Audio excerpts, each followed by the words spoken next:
Good morning বন্ধুরা, তোমরা সবাই কেমন আছো? আশা করি তোমরা সবাই ভালো আছো, সুস্থ আছো। আমিও মোটামুটি ভালো আছি। তো আজকে নতুন একটা ভিডিও, নতুন একটা দিন তোমাদের সবাইকে রেখে শুরু করলাম। তো সকালবেলা উঠেছি অনেকক্ষণ, তোমার দাদাভাই বেরিয়ে যাচ্ছে, ও একটু তাড়া আছে কাজে, যার জন্য বেরিয়ে চলে গেল।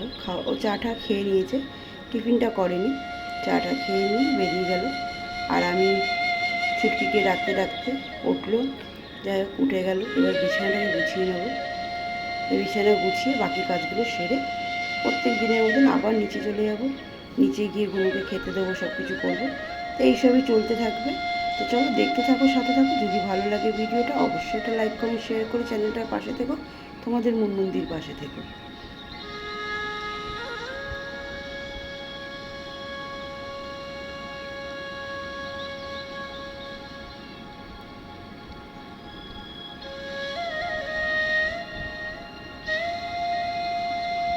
সকালবেলা উঠে সেই নিত্য নতুন দিনের মতন রোজই একই কাজ, খাওয়া দাওয়া, ঘর গোছানো, পরিষ্কার পরিচ্ছন্ন করে রাখা, সবই একটা মেয়ের দায়িত্ব।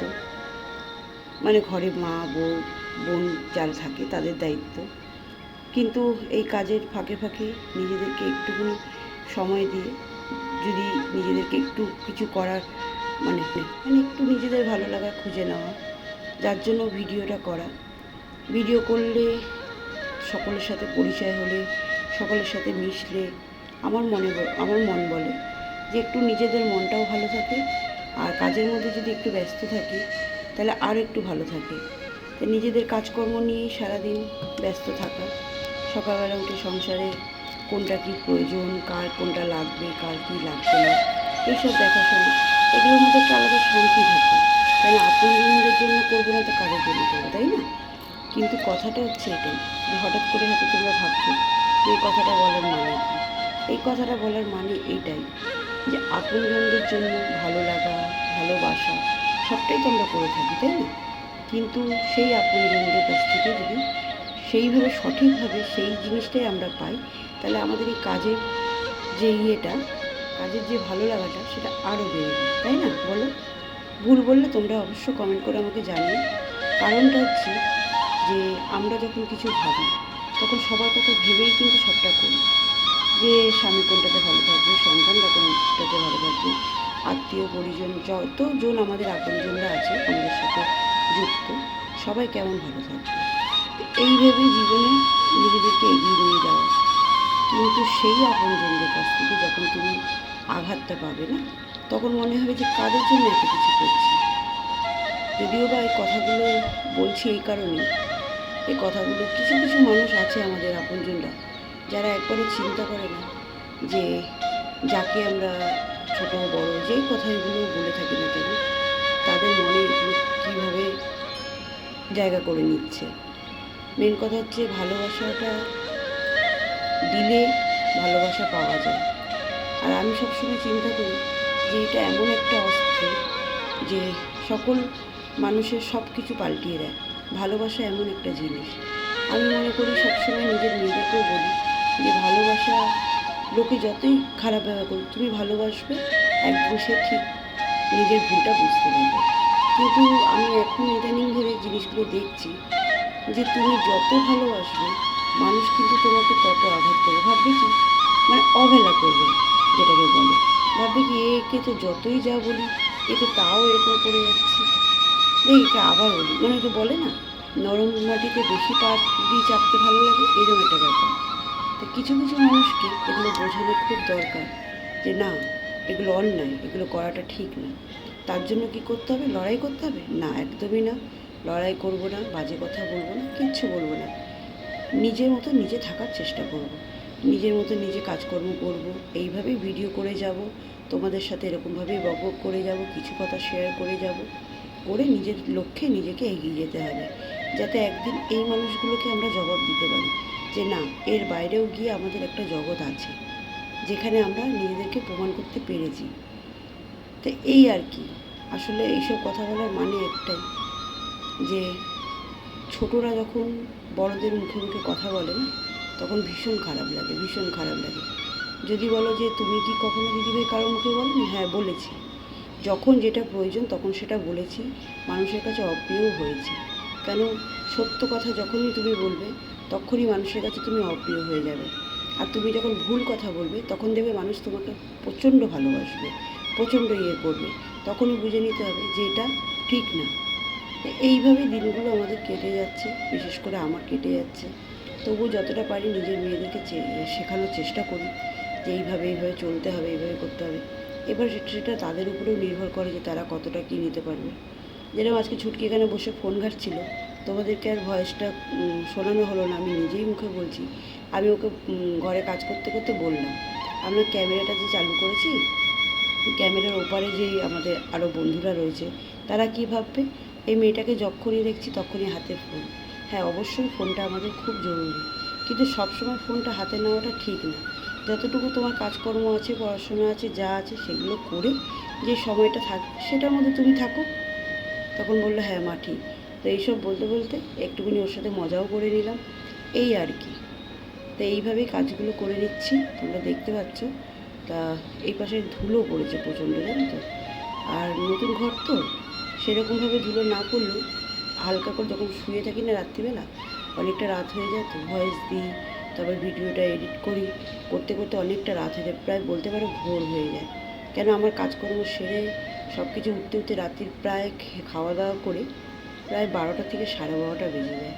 যার জন্য তখন তো আর হট করে পড়লেই যে ঘুম এসে যাবে তা না।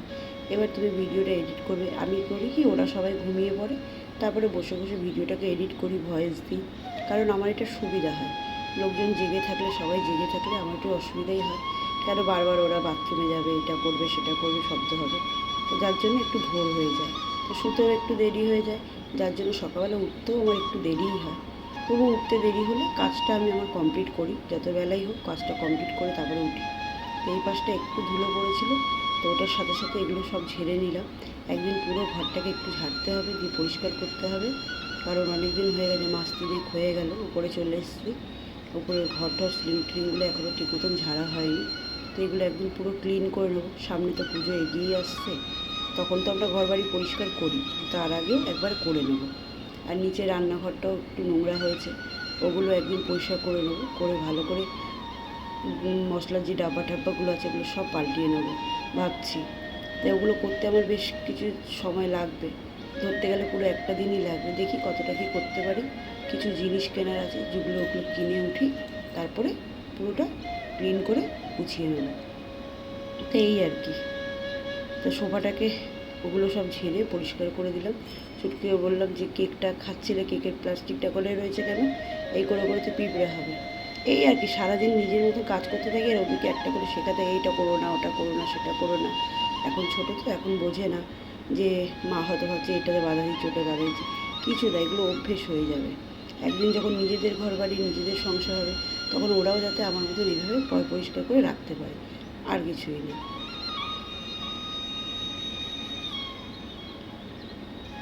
তো যেটা বলছিলাম, কিছু জিনিস না না পড়ে ঠেকা যায় না, অনেক পড়েছি তো তাই জন্য ঠেকেছি। আমি বরাবর দেখে এসেছি, যাদেরকে আমি খুব বেশি ভালোবেসেছি সব থেকে আঘাত কিন্তু তারাই আমাকে করেছে। তাই জন্য এখন দিয়ে চিন্তা করি যে যতটা পারবো কথা বলাটা একটু কম করব, যাতে ওরা বুঝতে পারে যে আমরা কিছু একটা ভুল করছি, যার জন্য এই মানুষটা আমাদেরকে এগিয়ে যাচ্ছে। তো এইভাবে জীবনটাকে এগিয়ে যাওয়ার চেষ্টা করছি, আর কিছুই না। একটু তোমাদের কাছে অনুরোধ করছি, আমার চ্যানেলটাকে একটু সাবস্ক্রাইব করে আমার চ্যানেলটার পাশে থেকো, যাতে একটু এগিয়ে যেতে পারি। তো এইদিকে দেখো, সমস্ত কাজকর্ম সেরে প্রায় সন্ধে হয়ে গেছে। তো সন্ধে হয়ে গিয়ে তোমার দাদাভাই চা টা খেয়ে বেরিয়ে গেছে। আর এদিকে ফোন এসেছিলো, বড়কি একটু ফোনটা দিল, ওর বাবাই ফোন করেছিল, ওর বাবা জানে আমি এই সময় একটা ভিডিও করি, তো ওই ফোন করছিলো, ওর সাথে বক বক করতে করতে রান্নাটাও করে নিয়েছি। তো তোমার দাদাভাই আজকে বললো রুটি আমি কিনে নিয়ে আসবো।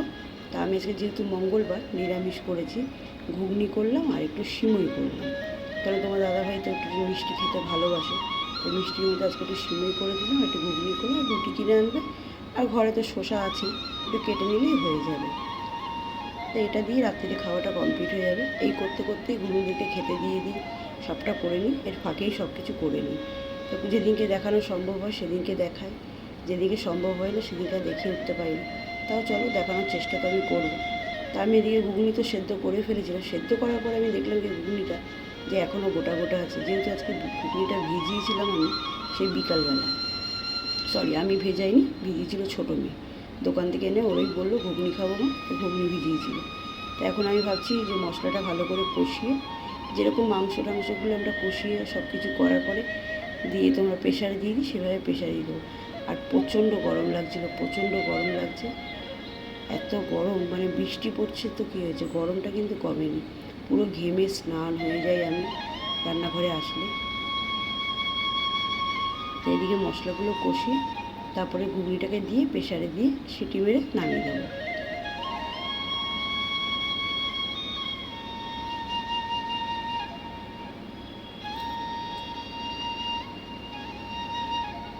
আমি মনে করি কি জীবনে একটু আঘাত পাওয়া খুব দরকার। আঘাত না পেলে তুমি শক্ত হতে পারবে না। তা আঘাতটা আমার খুব দরকার। আমি ওই জন্য কেউ কিছু বললে না, আমি জিনিসগুলো নিতে থাকি। যত তারা আমাকে কিছু বলবে তত আমি শক্ত হব। তো এই করতে করতে দেখো জলগুলোও ভরে নিলাম, বোতল কটা খালি ছিল, জলগুলো সব ভরে নিচ্ছি।